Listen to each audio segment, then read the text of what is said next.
2√3/5 plus √108 equal to x√3 হলে x এর মান বার করো। ঠিক আছে, তো এটা আমি এখন সমাধান করব। সমাধান, এটা একটা ইউনিক টাইপের অঙ্ক, করণী চ্যাপ্টার।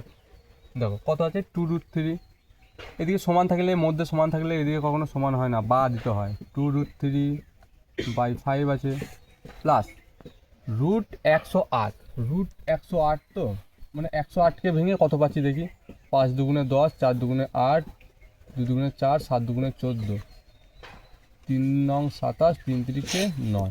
তাহলে আমি রুটের ভেতরের মধ্যে আমি কী পাচ্ছি, 2 গুণ 2 গুণ 3 গুণ 3, 3 গুণ 3 গুণ 3, এটা পেলাম। √108 মানে এইটা, আর সমান x√3 বা 2√3 আছে বাই 5 আছে। তো আমরা তো জানি রুটের ভেতরে দুটো থাকা মানে একটা বেরোয়, লিখলাম। তাহলে গুণ আকার আছে, গুণ দেবো। দুটো 3-এর মধ্যে একটা 3 থাকলো, লিখলাম। আর এটা কত বই থাকলো, তাহলে একটা 3 বই থাকলো, তো তাহলে √3। হ্যাঁ, গুণ দিলেও হবে, না দিলেও হবে, কোনো সমস্যা নেই।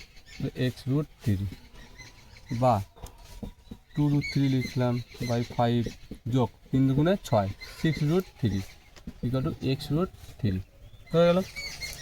এবার দেখো এর নিচেও কিছু নেই, মানে কী আছে, 1 আছে, তাহলে লসও কী হবে, 5। আমি বলেছিলাম যে যদি ধরো একটার ভগ্নাংশ দেওয়া আছে আর একটার ভগ্নাংশ দেওয়া নেই, তাহলে কী করবো, ডাইরেক্ট গুণ করে দেবো। তাহলে উপরে কত আছে 2√3 প্লাস, মানে 5 দিয়ে 5কে ভাগ করলে 1, 1কে যদি এইটাকে গুণ করা আছে এটাই হয়। তো 5 6 30, তাহলে 30√3 পেলাম সমান x√3 পেলাম। বা আচ্ছা, দুটো √3 আর 30টা √3, তাহলে কত হলো, 32টা √3 বাই 5 সমান x√3।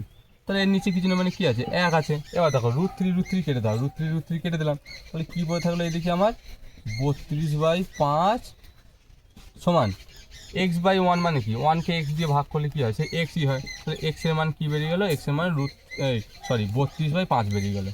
তাহলে আমরা ঘুরিয়ে লিখতে পারি আরেকবার, x = 32/5। ব্যাস।